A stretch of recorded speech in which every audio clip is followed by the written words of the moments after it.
Everyone, এয়া জোৰোণ যোৱাৰ পিছৰ দৃশ্য। তেওঁ দিয়া বুকেটো লৈ পেলাই বহি আছোঁ ধুনীয়াকৈ।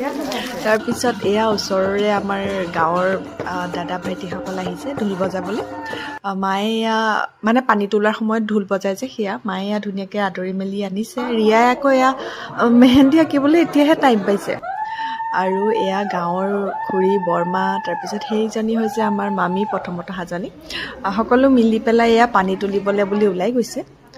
তাৰপিছত সেয়া পানীৰেই এফালে মায়ে আৰু ওচৰৰ সকলোবিলাক মিলি এয়া ৰাতিৰ গা ধোৱা নিয়ম কৰিছে। এয়া আমাৰ বাবু মানে ভাইটিও আহি উপস্থিত মোক এয়া দাঙি লৈ যাবলৈ কিবা হেনো নিয়ম আছে আৰু এনেকৈ ভাইটিয়ে দাঙি লৈ যাব লাগে নেকি। সি পিছে পাৰিছে, আগৰে পৰা এনেকৈ মোক দাঙিয়ে লৈ ফুৰে।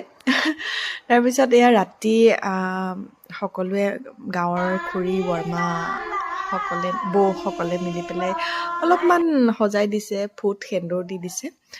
মায়েও একদম ওচৰতে বহি পূৰা চাই আছে আৰু মায়ে এফালে ফুলি এযোৰো পিন্ধাই দিছে। তাৰপিছত সকলোৱে মিলি অলপমান ফূৰ্তি কৰিছে, নাচিছে, গাইছে। এইফালে আমাৰ মাও একদম নাচিবলৈ লাগি গৈছে, ধুনীয়াই নাচিছে। এতিয়াও পিছে মনত পৰে দেই সেই দিনকেইটালৈ, মিছ কৰিছোঁ।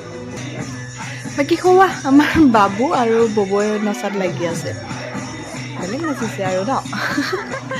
আৰু এয়া নাচৰ মাজে মাজে ৰিয়াৰ মেহেন্দি গাই চাই লাগিছে। তাৰপিছত এয়া আমাৰ জেঠুৰ নাচ চলিছে ধুনীয়া। তাৰপিছত গোটেই ৰাতি আমাৰ বাচ্ছা পাৰ্টিৰ নাচ চলিলে।